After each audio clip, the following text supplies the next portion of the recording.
Hello guys, good morning. আজকে Sunday, তাই সকাল সকাল উঠে পড়েছি। দেখতেই পাচ্ছেন একটু ফ্রেশ হয়ে গেছি।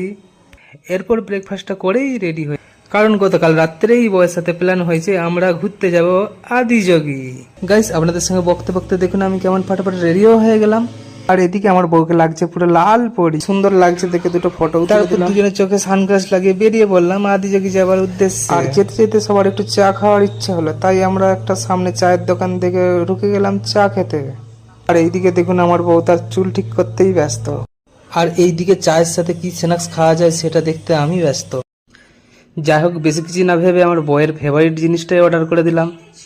হ্যাঁ, এটাকে বলে আন্ডা পপস। এটা হচ্ছে তামিলনাড়ুর একটা ফেমাস খাবার। যাই হোক, চার আন্ডা পপস খেয়ে আমরা আবার বেরিয়ে পড়লাম। আর এদিকে বউ একটা হাতে ডেয়ারি মিল্ক নিয়ে একবার আমাকে খাইয়ে দেয়, একবার ও নিজে খায়, একবার আমাকে খাইয়ে দেয়, একবার ও নিজে খায়। কি বলবো গাইজ, অসাধারণ একটা ফিলিং। দিল তো মেরা গার্ডেন গার্ডেন হয়ে গেয়া।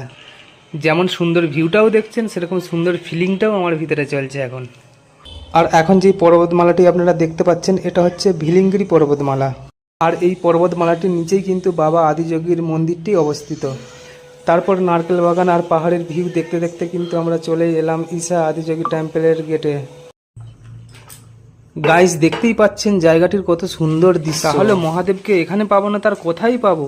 যাই হোক, আমরা চলেই এলাম আদিযোগী। আর এই ব্লগটি এই পর্যন্ত, বাকি ভিতরের ব্লগটি দেখতে গেলে আপনাদের অপেক্ষা করতে হবে।